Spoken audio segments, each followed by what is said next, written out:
आगे माई हरदिया दुभी पातरना।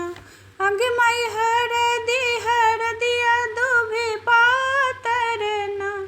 आगे माई हरदिया दुभी पातरना।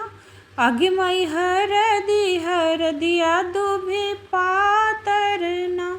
आगे माई हरदिया दुभी पातरना। आगे माई कोने बाबा हरदी चढ़ावेलना। आगे माई कोने बाबा हरदी चढ़ावेलना। आगे माई कोने बाबा हरदी चढ़ावेलना।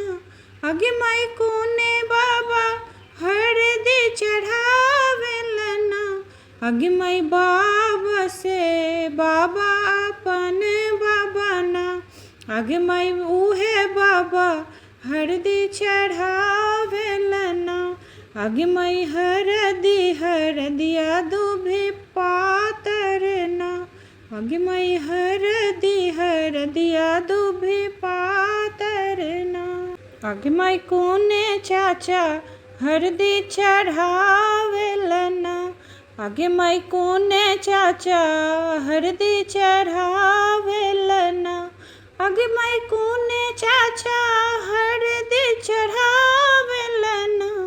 आगे माई कोने चाचा हरदी चढ़ावेलना।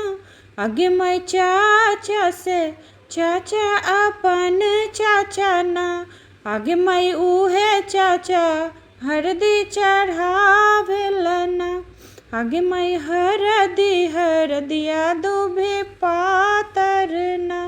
आगे माई हरदिया दुभी पातरना।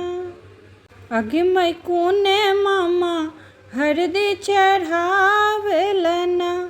आगे माई कोने मामा हरदी चढ़ावेलना। आगे माई कोने मामा हरदी चढ़ावेलना। आगे माई कोने मामा हरदी चढ़ावेलना। आगे माई मामा से मामा अपन मामा ना। आगे माई मामा हरदी चढ़ावेलना। आगे माई उहे मामा हरदी चढ़ावेलना। आगे माई हरदिया दुभी पातरना। आगे माई कोने भैया हरदी चढ़ावेलना। आगे माई कोने भैया हरदी चढ़ावेलना। आगे माई कोने भैया हरदी चढ़ावेलना। आगे माई कोने भैया हरदी चढ़ावेलना। आगे माई भैया से भैया अपन भैया ना।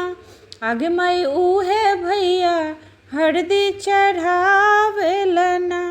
आगे माई हरदिया दुभी पातरना।